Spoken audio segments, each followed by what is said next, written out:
ഒരു മൈൻഡ് സെറ്റോട് കൂടിയുള്ള ഒരുപാട് സീനിയേഴ്സ് കഴിഞ്ഞ കൊല്ലം ഉണ്ടായിരുന്നു. അവർ ഓണം എക്സാമിന് പഠിച്ചില്ല, ക്രിസ്മസ് എക്സാമിന് പഠിച്ചില്ല. +2 ഓണം എക്സാമിന് പോർഷൻ എന്ന് പറഞ്ഞാൽ എല്ലാ സബ്ജക്റ്റിലും 30% ചാപ്റ്റേഴ്സ് ആണ്. സോ ഈ +2 ഡൗൺ ആക്കാതെ ഉയർത്തണമെങ്കിൽ മോഡൽ എക്സാമിന് സമയത്ത് നിങ്ങൾക്ക് പഠിക്കാനുള്ള ചാപ്റ്റേഴ്സ് നോക്കുമ്പോൾ അത് ഇത്രത്തോളം ഉണ്ടാകും. സ്കൂളിലെ ലൈഫ് എൻജോയ് ചെയ്തോ, സ്കൂളിലെ ഫൺ മൊമെന്റ് എൻജോയ് ചെയ്തോ, സ്കൂളിലെ ആർട്സും സ്പോർട്സും എല്ലാം എൻജോയ് ചെയ്തോ, ടൂർ എൻജോയ് ചെയ്തോ, എല്ലാം എൻജോയ് ചെയ്തോ. പക്ഷേ +2 ഓണം എക്സാമിന് ഇനി വളരെ കുറച്ച് ദിവസങ്ങളുള്ളൂ. നിങ്ങളിത് പലരും ഇപ്പോഴും പഠിച്ചു തുടങ്ങിയിട്ടില്ല. നിങ്ങളുടെ ഒരു മൈൻഡ് സെറ്റ് എന്താ, ഓണം എക്സാമിൽ എന്തിനാ അപ്പോൾ കഷ്ടപ്പെട്ട് പഠിക്കുന്നത്? ഈ ഒരു മൈൻഡ് സെറ്റോട് കൂടിയുള്ള ഒരുപാട് സീനിയേഴ്സ് കഴിഞ്ഞ കൊല്ലം ഉണ്ടായിരുന്നു. അവർ ഓണം എക്സാമിന് പഠിച്ചില്ല, ക്രിസ്മസ് എക്സാമിന് പഠിച്ചില്ല. അങ്ങനെ പബ്ലിക് എക്സാമിന് 2-3 ദിവസം ഒരു പഠിച്ചു തുടങ്ങി. പക്ഷേ റിസൾട്ട് വന്നപ്പോൾ കൊമേഴ്സ് പഠിച്ചവരിൽ 25% ആളുകളും ഹ്യൂമാനിറ്റീസ് പഠിച്ചവരിൽ 31% ആളുകളും തോറ്റുപോയി. എന്തുകൊണ്ടാണ് അവർ തോറ്റുന്നത്? ഏറ്റവും പ്രധാനപ്പെട്ട കാര്യങ്ങൾ അന്വേഷിച്ചിട്ടുണ്ടോ? ഏറ്റവും പ്രധാനപ്പെട്ട കാരണം അവർ ഓണം എക്സാമിന് പഠിക്കാതിരുന്നു. ഓണം എക്സാമിന് അവർ ഇമ്പോർട്ടൻ്റ് ആയിട്ട് കണ്ടുകൊണ്ട് പഠിച്ചിരുന്നെങ്കിൽ, ഓണം എക്സാമിന് കൂടുതൽ പ്രാധാന്യം കൊടുത്തുകൊണ്ട് അവർ പഠിച്ചിരുന്നെങ്കിൽ ഉറപ്പായിട്ടും അവർക്ക് +2 ഏറ്റവും മികച്ച മാർക്കോട് കൂടി പാസ്സായനെ. അതായത് +2 ഹ്യൂമാനിറ്റീസ് വിജയിച്ച ആളുകളുടെ ശതമാനം വെറും 69ആണ്. +2 കൊമേഴ്സ് വിജയിച്ച ആളുകളുടെ ശതമാനം വെറും 75ആണ്. എന്ന് വെച്ചാൽ തോറ്റ ആളുകളുടെ എണ്ണം നോക്കുമ്പോൾ ഒരു ക്ലാസ്സിൽ മിനിമം ഒരു 5 കുട്ടികളെങ്കിലും, അല്ലെങ്കിൽ ഒരു ബെഞ്ചിൽ മിനിമം ഒരു കുട്ടിയെങ്കിലും എന്ത് ചെയ്യുന്നുണ്ട്, തോറ്റു പോകുന്നുണ്ട്. ഈ ആളുകളൊക്കെ തോൽക്കാനുള്ള ഏറ്റവും പ്രധാനപ്പെട്ട കാരണം അവർ +2 ഓണം എക്സാമിനെ സീരിയസ് ആയി കണ്ടില്ല. +2 ഓണം എക്സാമിനെ സീരിയസ് ആയിട്ട് കണ്ടിട്ടില്ലെങ്കിലുള്ള ആദ്യ പ്രശ്നം, +2 ഓണം എക്സാമിന് പോർഷൻ എന്ന് പറഞ്ഞാൽ എല്ലാ സബ്ജക്റ്റിലും 30% ചാപ്റ്റേഴ്സ് ആണ്. ഈ 30% ചാപ്റ്റേഴ്സ് നിങ്ങൾക്ക് വൃത്തിയായി പഠിക്കാനും റിവൈസ് ചെയ്യാനുള്ള ഏറ്റവും നല്ല സമയമാണ് ഓണം എക്സാം. നിങ്ങൾ ഈ ഓണം എക്സാം പഠിക്കാതെ സ്കിപ്പ് ചെയ്യുമ്പോൾ ഈ 30% ചാപ്റ്റർ അവിടെ പെൻഡിങ് വരുന്നു. പിന്നെ നിങ്ങൾ കാര്യമായിട്ട് ബുക്ക് നോക്കുക, ക്രിസ്മസ് എക്സാമിനാണ്. അപ്പോൾ ഈ 30% പെൻഡിങ് കൂടി ചേർത്തുമാണ് നിങ്ങൾ ക്രിസ്മസ് എക്സാമിന് പഠിക്കാൻ. അപ്പോൾ നിങ്ങൾക്ക് ഒരുപാട് പഠിക്കാനുണ്ടാകും. അത് കാണുമ്പോൾ തന്നെ നിങ്ങൾക്ക് ഒരു ചടപ്പ് വരും. നിങ്ങൾ ക്രിസ്മസ് എക്സാമും പഠിക്കാതെ സ്കിപ്പ് ചെയ്യും. എന്നിട്ട് നിങ്ങൾ പഠിക്കണം എന്നുള്ളൊരു ചിന്ത വരെ പോയാൽ മോഡൽ എക്സാമിൻ്റെ സമയത്ത് നിങ്ങൾക്ക് പഠിക്കാനുള്ള ചാപ്റ്റേഴ്സ് നോക്കുമ്പോൾ അത് ഇത്രത്തോളം ഉണ്ടാകും. ഇത്രയും തോന്നെ ചാപ്റ്റേഴ്സ് നിങ്ങളെ കൊണ്ട് പഠിക്കാൻ സാധിക്കില്ല എന്ന് മാത്രമല്ല, നിങ്ങൾക്ക് അത് അനാവശ്യമായ സ്ട്രെസ്സ്, ടെൻഷൻ, സ്ട്രെയിന്, പേടി എല്ലാം തന്നിട്ട് നിങ്ങളെ മൊത്തത്തിലുള്ള +2 അങ്ങോട്ട് ഡൗൺ ആക്കും. സോ ഈ +2 ഡൗൺ ആക്കാതെ ഉയർത്തണമെങ്കിൽ നിങ്ങൾ ആദ്യം പഠിച്ചു തുടങ്ങേണ്ടത് ഓണം എക്സാമിനാണ്. ഇപ്പോഴും നിങ്ങൾ ലേറ്റ് ആയിട്ടില്ല, ഇപ്പോഴും നിങ്ങളുടെ മുന്നിൽ സമയമുണ്ട്. The most valuable and precious thing in our life, time. സമയത്തെ വേസ്റ്റ് ആക്കിക്കൊണ്ട് നമുക്ക് ഈ ലോകത്ത് ഒന്നും നേടാനാവില്ല. നിങ്ങൾ തീരുമാനിക്കുക, നിങ്ങളുടെ ടൈം നിങ്ങൾ എന്തിൽ ഇൻവെസ്റ്റ് ചെയ്യണം, നിങ്ങളുടെ ടൈം നിങ്ങൾ എന്തിന് മാറ്റി വെക്കണം, നിങ്ങളുടെ ടൈം നിങ്ങൾ എന്തിലേക്ക് ചേർത്ത് വെക്കണമെന്ന്. നിങ്ങളുടെ ടൈം നിങ്ങൾ വേസ്റ്റ് ആക്കുകയാണെങ്കിൽ, നിങ്ങളുടെ ടൈം നിങ്ങൾ ഒന്നും ചെയ്യാതെ പഠിക്കാതെ, നിങ്ങളെ സംബന്ധിച്ചിടത്തോളം നിങ്ങൾ +2കാരാണ്. ഈ സമയത്ത് നിങ്ങൾ ഏറ്റവും പ്രധാനപ്പെട്ട ജോലി എന്ന് പറഞ്ഞാൽ എന്താ? പഠിക്കുക എന്നുള്ളതാണ്. മനുഷ്യൻ്റെ ലൈഫിൽ ഓരോ സമയത്തും ഓരോരോ പണി പറഞ്ഞിട്ടുണ്ട്. +2 പഠിക്കുന്ന ഒരു വിദ്യാർത്ഥിയുടെ ഏറ്റവും പ്രധാനപ്പെട്ട ജോലി പഠിക്കുക എന്നുള്ളതാണ്. ആ സമയം പഠിക്കാൻ നിങ്ങൾ വേറെ എന്തെങ്കിലുമൊക്കെ മാറ്റി വെക്കുകയാണെങ്കിൽ definitely you guys will regret.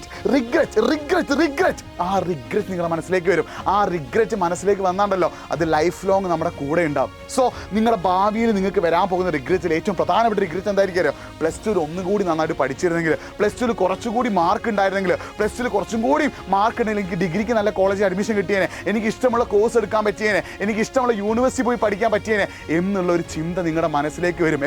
ഇപ്പോഴല്ല, ഒരു 3-4 കൊല്ലം കഴിയുമ്പോൾ. ആ സമയത്ത് ആ ചിന്ത വരുന്നത് ഒഴിവാക്കാനുള്ള ഒരേ ഒരു സൊല്യൂഷൻ ഇപ്പോൾ, ഈ നിമിഷം, ഈ സെക്കൻഡ് മുതൽ പഠിച്ചു തുടങ്ങാനുള്ള കേട്ടോ മക്കളെ. പഠിക്കുക. എടാ +2 പഠിക്കുന്ന ഒരു കുട്ടിയെ സംബന്ധിച്ചിടത്തോളം അവൻ്റെ ഈ സമയത്തെ പ്രധാന ലക്ഷ്യം പഠിച്ചെടുക്കുക എന്നുള്ളതാണ്. അത് ചെയ്യാതെ നിങ്ങൾ വേറെ എന്തെങ്കിലുമൊക്കെ ചെയ്യുമ്പോൾ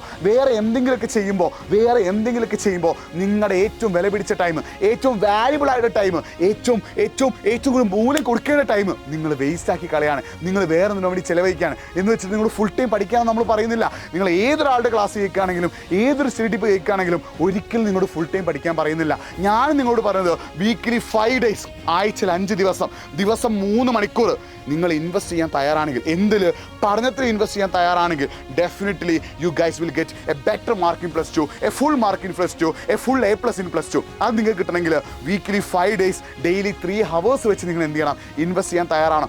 അത് ഇൻവെസ്റ്റ് ചെയ്തിട്ടില്ലെങ്കിൽ മക്കളെ, നിങ്ങൾ ആ സമയം പഠിക്കാനായിട്ട് മാറ്റി വെച്ചിട്ടില്ലെങ്കിൽ മക്കളെ, ആ പഠിക്കേണ്ട സമയം നിങ്ങൾ പഠിച്ചിട്ടില്ലെങ്കിൽ മക്കളെ, ആ ടൈം നിങ്ങൾ വേസ്റ്റ് ആക്കി കളഞ്ഞാൽ മക്കളെ റിഗ്രറ്റ് വരാതെ നമ്മുടെ മനസ്സിലേക്ക്, നമ്മുടെ ടൈം വേസ്റ്റ് ആക്കിയതിനെ കുറിച്ച് ആലോചിച്ചിട്ട്, നമ്മുടെ സമയം വേസ്റ്റ് ആക്കിയതിനെ കുറിച്ച് ആലോചിച്ചിട്ട് നമ്മുടെ മനസ്സിലേക്ക് റിഗ്രറ്റ് വരും. ആ റിഗ്രറ്റ് ഭാവിയിൽ ഒഴിവാക്കാൻ ഇപ്പം തന്നെ നിങ്ങൾ എന്ത് ചെയ്യുക, പഠിച്ചു തുടങ്ങും കേട്ടോ. പഠിക്കാൻ ആകെ ആഴ്ചയിൽ 5 ദിവസം ഞാൻ നിങ്ങളോട് പറയുന്നുള്ളൂ. വെറും 3 മണിക്കൂർ വെച്ച് നിങ്ങൾ പഠിച്ചാൽ മതി. അങ്ങനെ പഠിക്കാൻ തയ്യാറായാൽ മാത്രമേ നിങ്ങൾക്ക് ബെസ്റ്റ് റിസൾട്ട് കിട്ടുള്ളൂ. ബാക്കി സമയം നിങ്ങൾ എൻജോയ് ചെയ്തോ, സ്കൂളിലെ ലൈഫ് എൻജോയ് ചെയ്തോ, സ്കൂളിലെ ഫൺ മൊമെന്റ് എൻജോയ് ചെയ്തോ, സ്കൂളിലെ ആർട്സും സ്പോർട്സും എല്ലാം എൻജോയ് ചെയ്തോ, ടൂർ എൻജോയ് ചെയ്തോ, എല്ലാം എൻജോയ് ചെയ്തോ. പക്ഷേ വീക്കിലി 5 ഡേയ്സ് ഡെയിലി 3 hours വെച്ച് നിങ്ങൾ പഠിക്കാൻ തയ്യാറാണെങ്കിൽ, നിങ്ങൾ പഠനത്തിനായിട്ട് ഇൻവെസ്റ്റ് ചെയ്യാൻ തയ്യാറാണെങ്കിൽ, അപ്പോഴേ നിങ്ങൾക്ക് എന്ത് കിട്ടുള്ളൂ, ബെസ്റ്റ് റിസൾട്ട് കിട്ടുള്ളൂ. ഈ ലോകത്ത് വിജയിച്ച ആളുകളെല്ലാം കഷ്ടപ്പെട്ടിട്ടുണ്ട്. ഈ ലോകത്ത് ബെസ്റ്റ് റിസൾട്ട് കിട്ടിയ ആളുകളെല്ലാം പണിയെടുത്തിട്ടുണ്ട്. അവർക്ക് ഏറ്റവും മികച്ച റിസൾട്ട് കിട്ടാൻ കാരണം എന്താ, അവർ എഫേർട്ട് ഇട്ട് കൊണ്ടാ. കഴിഞ്ഞ തവണ ഫുൾ A+ കിട്ടിയവരും 95% മാർക്ക് കിട്ടിയവരും ഫുൾ മാർക്ക് കിട്ടിയ ആളുകളോടൊക്കെ നിങ്ങൾ ചോദിച്ചു നോക്കുക. അവർക്ക് അത്രയും മാർക്ക് കിട്ടാൻ കാരണം അവർ എഫേർട്ട് ഇട്ടത് കൊണ്ടാണ്, അവർ കഷ്ടപ്പെട്ടത് കൊണ്ടാണ്. ഈ ലോകത്ത് റിസൾട്ട് എന്ന് പറഞ്ഞാൽ അതിനുള്ള സൊല്യൂഷൻ ഒന്ന് മാത്രമേ ഉള്ളൂ, ഇറ്റ്സ് എഫേർട്ട്. എഫേർട്ട് ഇട്ടാൽ മാത്രമേ നമുക്ക് റിസൾട്ട് കിട്ടുള്ളൂ. എഫേർട്ട് ഇട്ടാൽ മാത്രമേ നമുക്ക് മാർക്ക് കിട്ടുള്ളൂ. എഫേർട്ടും കഷ്ടപ്പാടും ചെയ്താൽ മാത്രമേ നമ്മളെ തേടി ഏറ്റവും ബെസ്റ്റ് റിസൾട്ട് വരുള്ളൂ. ഈ ഓണം എക്സാം അതിനുള്ള ഫസ്റ്റ് സ്റ്റെപ്പ് ആവട്ടെ. ഈ ഓണം എക്സാം അതിനുള്ള ആദ്യത്തെ ചുവടുവെപ്പാവട്ടെ. ഓണം എക്സാം ആദ്യത്തെ ചവിട്ടുപടിയാവട്ടെ. ചിലപ്പോൾ ഓണം എക്സാം നിങ്ങൾ പഠിച്ചു തുടങ്ങുമ്പോൾ നിങ്ങൾക്ക് ഡീവിയേഷൻ എന്നേക്കാം. കടക്ക് പുറത്തുനിന്ന് പറയുന്നോട് പഠിച്ചു തുടങ്ങുമ്പോൾ നിങ്ങൾക്ക് മൈൻഡിൽ ചടപ്പ് എന്നേക്കാം. നോ എന്ന് പറയാം. ഇൻസ്റ്റാഗ്രാമിലും സ്നാപ്ചാറ്റിലും വാട്സപ്പിലും നോട്ടിഫിക്കേഷൻസ് എന്നേക്കാം. അതിനെയൊക്കെ മാറ്റി നിർത്തിയിട്ട് കോൺസെൻട്രേറ്റ് യുവർ ഓണം എക്സാം. അങ്ങനെ നിങ്ങൾ പഠിക്കുകയാണെങ്കിൽ ഈ ഓണം എക്സാമിന് ഒരു നല്ല മാർക്ക് നിങ്ങൾക്ക് നേടാം. അത് നിങ്ങൾക്ക് ക്രിസ്മസ് എക്സാമിനും മോഡൽ എക്സാമിനും പബ്ലിക് എക്സാമിനും നിങ്ങളുടെ കോൺഫിഡൻസ് ബൂസ്റ്റ് ചെയ്യിക്കാനും ഏറ്റവും ബെസ്റ്റ് മാർക്ക് തരാനും നിങ്ങളെ ഹെൽപ്പ് ചെയ്യും. സോ നിങ്ങൾ കറക്റ്റ് പാത്ത് പോവുക. നിങ്ങൾ യഥാർത്ഥ പാതയിൽ പോവുകയാണെങ്കിൽ ഏറ്റവും മികച്ച റിസൾട്ട് നിങ്ങളെ തേടി വരും. അതിനുള്ള ആദ്യത്തെ സ്റ്റെപ്പ് ഓണം എക്സാമിന് പഠിക്കുക. ഈ ഒരു വീഡിയോ കാണുമ്പോൾ ഇതിലെ വോയിസ് കേൾക്കുന്ന സമയത്ത് മാത്രം നിങ്ങളുടെ ഉള്ളിലൊരു സെൽഫ് മോട്ടിവേഷൻ ഉണ്ടായാൽ പോരാ.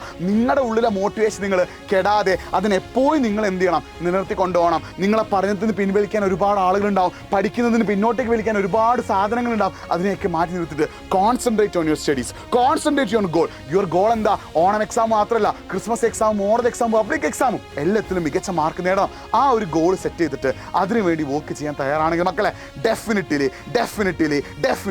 നിങ്ങൾക്ക് ഏറ്റവും ബെസ്റ്റ് റിസൾട്ട് കിട്ടും. അതിനുള്ള ഫസ്റ്റ് സ്റ്റെപ്പ് നിങ്ങൾ ഉടനെ തന്നെ ടേക്ക് ചെയ്യുക. ഇന്ന് മുതൽ പഠിച്ചിറങ്ങുക. ഈ നിമിഷം മുതൽ പഠിച്ചിറങ്ങുക. ഈ സെക്കൻഡ് മുതൽ നിങ്ങൾ ഓണം എക്സാം അടിപൊളിയാക്കാൻ വേണ്ടിയിട്ട് നന്നായി പഠിച്ചു തുടങ്ങുക. Definitely the result will be yours.